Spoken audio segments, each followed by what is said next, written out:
अस्सलाम वालेकुम class 10th students. आज हमने चैप्टर नंबर 5 स्टार्ट करना है अलजब्रिक फ्रैक्शंस। तो अलजब्रिक फ्रैक्शंस की फ़र्स्ट डिफाइन लर्न करते हैं। अलजब्रा के आप डिफाइन पहले लर्न कर चुके हैं इन 5 class.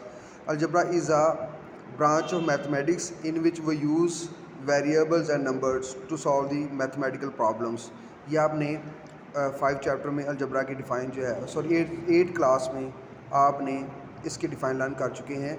Algebra is a branch of mathematics in which we use variables and numbers to solve the problems. तो स्टूडेंट्स आगे अलजब्रिक फ्रैक्शन है। In mathematics an algebraic fraction is a fraction where this numerator denominator और both contains algebraic expressions. तो यहाँ पर example भी given है, तो ये हमारे पास डिफाइन है, ये आपने बच्चों लर्न करनी है। इसमें आपने एग्जांपल जो साथ करनी है। उसके बाद स्टूडेंट्स आ जाए रैशनल फ्रैक्शंस। अच्छा, एक हमने रैशनल नंबर्स और इरेशनल नंबर स्टडी किए हुए हैं। तो सिमिलरली हमारे पास रैशनल एक्सप्रेशन और इरेशनल एक्सप्रेशन है। तो यहाँ पर देखिए rational expression is the quotient p x over q x where q x does not is equal to zero. तो ये हमारे पास ज़ीरो की इक्वल नहीं होना चाहिए। Of two polynomials p x and q x. For example हमारे पास ये रैशनल एक्सप्रेशन है, तो इसकी एग्जांपल है और ऑल रैशनल एक्सप्रेशंस। आगे बेटा मैंने करना है इसका क्वेश्चन एक्सरसाइज 5.1 है। इसका क्वेश्चन नंबर 1 है reduce the following rational expressions to lowest form. तो इसको हमने सॉल्व करना है और इसको हमने लोएस्ट फॉर्म में लिखना है, यानी इसकी डिग्री को रिड्यूस करना है। ऊपर और नीचे एक्सप्रेशंस हैं और इसकी डिग्रीज़ को हमने क्या करना है, रिड्यूस करना है और लोएस्ट फॉर्म में लिखना है। तो स्टूडेंट्स हमारे पास फर्स्ट रैशनल एक्सप्रेशन गिवन है। यहाँ से हमने कॉमन लेना है। कॉमन लेना आपने सीखा हुआ है, फैक्टराइजेशन आपने। तो यहाँ पर फैक्टराइज करेंगे, यहाँ पर हमने कॉमन लेंगे। तो यहाँ पर एक तो 3 जो है वो दोनों टर्म्स को डिवाइड कर रहा है, ऊपर से हमने कॉमन लेना है दोनों टर्म्स में से। और उसके बाद ए जो है वो कॉमन आ रहा है, उसके अलावा और कुछ भी कॉमन नहीं आ रहा। तो आपने ब्रैकेट क्लोज करनी है, स्टार्ट करनी है और उसके बाद क्या करना है, आपने दोनों टर्म्स को कॉमन से डिवाइड करके जो रिमेनिंग है, जो आंसर है वो यहाँ पर लिखेंगे। तो 3a स्केयर को 3a से डिवाइड करते हैं, 3a स्केयर को हमने 3a से डिवाइड करते हैं। तो 3 से कैंसिल और एक a से कैंसिल, बाकी हमारे पास क्या बच गया है, जो रिमेनिंग है वो यहाँ पर आपने लिख देना है। सिमिलरली हमारे पास 6ab है, इसको हमने 3 से डिवाइड करना है क्योंकि ये हमारे पास कॉमन है। तो यहाँ पर एक तो एक कैंसिल हो गया और एक ये दोनों 3 पे कैंसिल हो रहे हैं, तो हमारे पास 2 आ गया। तो हमारे पास आंसर क्या आ गया, 2b। सिमिलरली आपने नीचे भी कॉमन लेना है। तो एक तो 2 जो है दोनों टर्म्स को डिवाइड कर रहा है, वो कॉमन है। उसके बाद ए भी दोनों को डिवाइड कर रहा है और ए स्केयर जो है वो दोनों को डिवाइड नहीं कर रहा, ए कर रहा है, लेकिन ए स्केयर इधर है, इधर ए स्केयर नहीं है। तो ए हमारे पास कॉमन आ गया, वो यहाँ पर लिखना आपने। तो ए हमने इधर लिख लिया। उसके बाद क्या करना आपने, और बी भी कॉमन आ रहा है, बी भी दोनों में है, बी स्केयर दोनों में नहीं, बी स्केयर दोनों में से कॉमन नहीं आ रहा, जस्ट बी आ रहा है, तो आप बी लिखोगे। उसके बाद हमने क्या करना है, ब्रैकेट स्टार्ट करनी है। हमने क्या करना है, दोनों टर्म्स को आपने कॉमन से डिवाइड करना है और जो आंसर है वो यहाँ पर लिखना है। तो पहली टर्म से हम डिवाइड करते हैं 2a स्केयर, बी को हमने डिवाइड करना है 2ab से।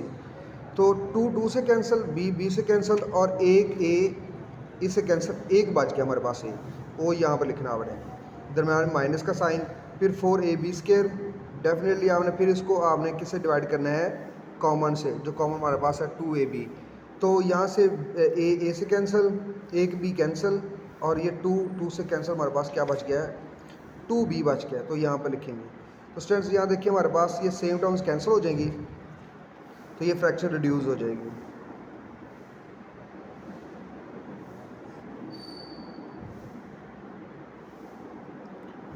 तो इससे कैंसिल हमारे पास आंसर क्या आ गया है, 3a डिवाइडेड बाई 2ab। तो ये रिड्यूस हो गया स्टूडेंट्स। अब इसका सेकंड पार्ट करते हैं। सिमिलरली स्टूडेंट्स ऐसे ही है, अब इसमें कुछ भी डिफ़िकल्ट नहीं है। आपने देखना है, कॉमन लेना है। हमारे पास fraction given, fraction expressions given है। तो यहाँ पर देखिए हमारे पास कॉमन क्या आ रहा है, ऊपर से भी कॉमन ले, नीचे से भी ले। ऊपर से हमारे पास एक तो कॉमन आ रहा है, b कॉमन आ रहा है और एक x कॉमन आ रहा है। तो x भी कॉमन आ रहा है। अब और कुछ भी कॉमन है तो आपने क्या करना, यहाँ देखिए एक्स स्केयर कॉमन आ रहा है, इधर एक्स स्केयर है, इधर एक्स स्केयर नहीं है। अगर इधर भी एक्स स्केयर होता तो फिर कॉमन एक्स स्केयर आना था। तो वो वेरिएबल या नंबर जो गिवन टर्म्स को डिवाइड कर रहे होते हैं वो हमारे पास कॉमन होते हैं। तो अब यहाँ पर हमने ब्रैकेट स्टार्ट लिखना है। अब हमने क्या करना है, दोनों टर्म्स को आपने कॉमन से डिवाइड करना है। तो ए बी एक्स, इसको हमने डिवाइड करना है कॉमन के साथ। तो हमारे पास कॉमन जो है बी एक्स है। अब एक्स एक्स से कैंसिल, बी से कैंसिल, हमारे पास आंसर क्या है? ए। तो हमने यहाँ पर लिखना ए। उसके बाद दरम्यान में साइन जो है वो प्लस का। अब बी एक्स स्केयर को हमने फिर कॉमन से डिवाइड करना है, तो b x square divided by b x, b से कैंसिल और एक एक्स से कैंसिल, हमारे पास बच गया है एक्स, तो यहाँ पर आपने लिखना है। फर्दर आप नीचे से भी कॉमन लेना है, तो नीचे से हमारे पास कॉमन क्या आ रहा है? सी एक तो कॉमन आ रहा है दोनों में और एक एक्स कॉमन आ रहा है, तो यहाँ पर हमने सी और एक्स कॉमन लिखेंगे, फिर फर्दर कुछ भी नहीं आ रहा तो ब्रैकेट स्टार लिखेंगे। अब हमने दोनों टर्म्स को कॉमन से डिवाइड करना है, जो आंसर वो यहाँ लिखना है, तो ए सी एक्स, इसको हमने डिवाइड करना है सी एक्स के साथ, तो सी एक्स से कैंसिल, हमारे पास बाकी बच गया ए प्लस। अब आगे जो है C X square divide by C X, तो सी से कैंसिल, एक एक्स से कैंसिल, हमारे पास क्या बच गया एक्स। तो इसको आपने क्या करना है, हमारे पास सेम टर्म्स आ गई हैं, तो ये हमारे पास कैंसिल हो जाएंगी और रिमेनिंग जो हमारे पास आंसर आ जाएगा, ये कैंसिल, हमारे पास आंसर क्या आ गया है, ये एक्स भी कैंसिल, हमारे पास बी ओवर सी जो है वो आंसर आ गया। उसके बाद स्टूडेंट्स इसका थर्ड पार्ट करते हैं। ऊपर से तो कॉमन नहीं है, वो सिंगल टर्म है, नीचे से हमारे पास टू टर्म्स है, इसमें से कॉमन लेंगे और कटिंग होगी। और यहाँ पर क्या कॉमन आ रहा है, एक तो ए कॉमन आ रहा है और एक एक्स कॉमन आ रहा है, तो हमने क्या करना है, फर्दर कुछ भी कॉमन नहीं आ रहा, दोनों टर्म्स को ए एक्स से डिवाइड करेंगे और जो रिमेनिंग है जो आंसर वो यहाँ लिखेंगे। तो ए स्केयर एक्स स्केयर को हमने ए एक्स से डिवाइड करना है, तो एक ए से कैंसिल, एक एक्स कैंसिल, हमारे पास क्या बच गया, ए एक्स माइनस ए एक्स को हमने डिवाइड करना है ए एक्स के साथ। डेफिनेटली ये हमारे पास सेकंड टर्म है, इसको कॉमन से डिवाइड करना है, हमारे पास क्या बच गया 1।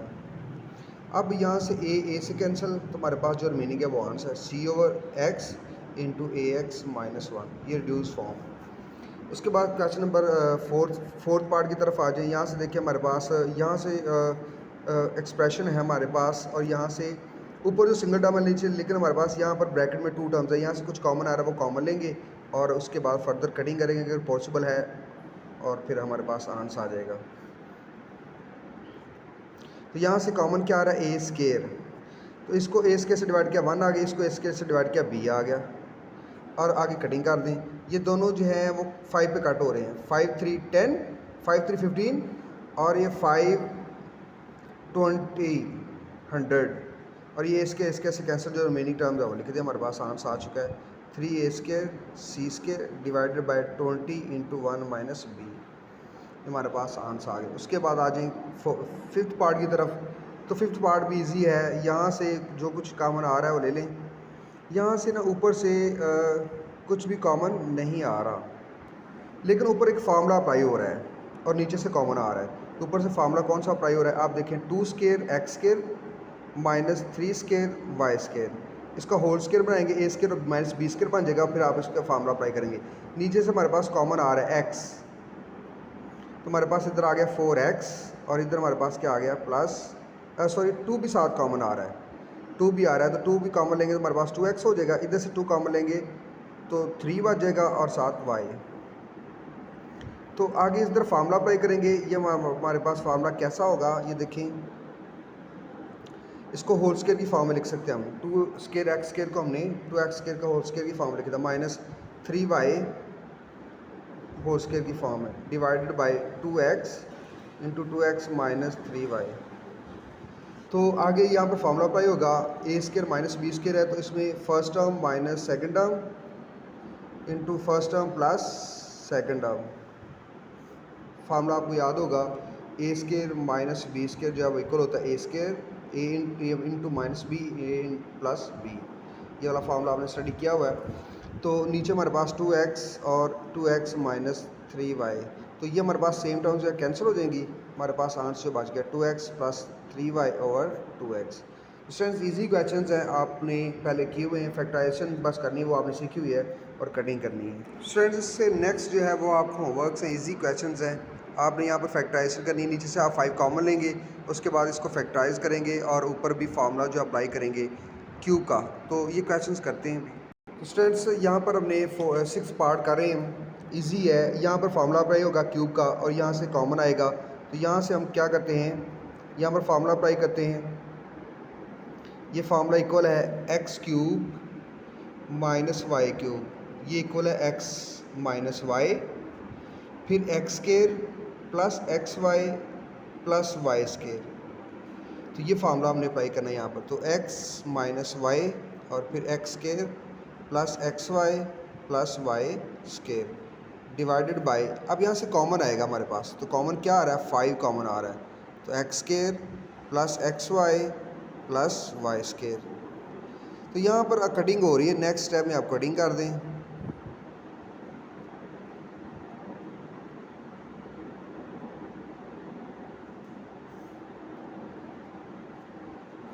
X square plus x y plus y square, तो ये इससे कैंसिल, ये 5 इधर से कैंसिल, हमारे पास आंसर क्या बच गया, 4 इंटू एक्स माइनस वाई। तो इजी क्वेश्चन है स्टूडेंट्स, कुछ मुश्किल नहीं है स्टूडेंट्स। इसके बाद 7th 8th and 9th part आपका होमवर्क है। आप 10th पार्ट की तरफ आ जाए तो यहाँ पर एक करेक्शन कर लें। यहाँ पर करेक्शन क्या है, एक तो ये प्लस है, यहाँ प्लस डालना, यहाँ पर 2 नहीं है, ये करेक्शन कर लेनी है आपने और आगे इसको सॉल्व करना है।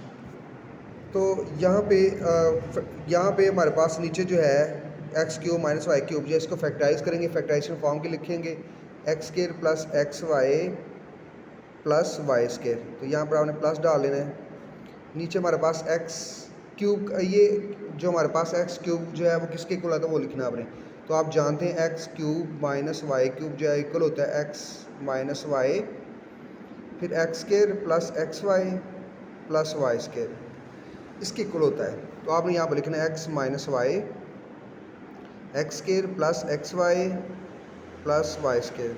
तो ये इससे कैंसिल, हमारे पास आंसर क्या है, 1/x माइनस वाई। उसके बाद ये 11th पार्ट है, इजी है, फैक्टराइजेशन करनी है आपने। यहाँ पर कॉमन कुछ भी नहीं आ रहा, तो हमने क्या करना है, इसको फैक्टराइज करना, मिड टर्म ब्रेक करनी है आपने। तो मिड टर्म ब्रेक करनी है तो हमने क्या करेंगे, हमने फर्स्ट और थर्ड टर्म को विद देयर साइंस मल्टीप्लाई करके लिखना है, 2x स्केयर और प्लस 21 को। तो हमारे पास आंसर आ रहा है 42x स्केयर। आपने 17x को इस तरह से ब्रेक करना है कि जो नई 2 टर्म्स आएंगी उसको ऐड करें तो 17x के इक्वल हो और मल्टीप्लाई करें तो हमारे पास 42x के इक्वल आए। तो यहाँ से देखिए हम इसको ना लिखते हैं 14x प्लस 3x, तो इसको हमने ऐड मल्टीप्लाई करेंगे तो वो 42x के इक्वल आता है। तो यहाँ पर आप लिखें प्लस 14x प्लस 3x। तो आगे जो है नीचे भी इस तरह देखें, 35 को 3 से मल्टीप्लाई करें। सिमिलरली आप फर्स्ट और थर्ड टर्म को मल्टीप्लाई करके लिख लें। तो फर्स्ट और थर्ड को मल्टीप्लाई करें तो 105x स्केयर आया है, और 26x स्केयर को आपने ब्रेक करना है इस तरह से कि जो नई 2 टर्म्स हैं उसको मल्टीप्लाई करें तो 105 आए, ऐड करें तो 26 आए। तो I think 21x plus 5x, इसको ऐड करेंगे 20x और मल्टीप्लाई करेंगे तो हमारे पास क्या आएगा, 105x स्केयर। तो यहाँ पर लिखेंगे प्लस 5x प्लस 21x। तो यहाँ से हमारे पास 2 के कॉमन पेयर बनाकर उनमें से कॉमन ले लें। तो यहाँ से कॉमन आ रहा है 2 कॉमन आ रहा है, तो हमारे पास ये आएगा x प्लस 7, 2x कॉमन आ रहा है, x भी लें। सिमिलरली इधर से हमारे पास क्या कॉमन आ रहा है, 3 आ रहा है, तो x प्लस 7। इधर से 3 कॉमन आ रहा है तो x प्लस 7। इधर से हमारे पास क्या कॉमन आ रहा है, x, तो 3x प्लस 5 आ गया।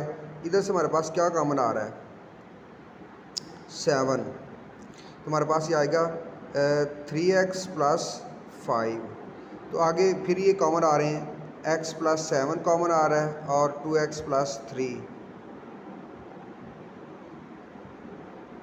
डिवाइडेड बाय 3x प्लस 5 जो है वो कॉमन आ रहा है फर्दर, तो हमारे पास ये आ जाएगा x प्लस 7।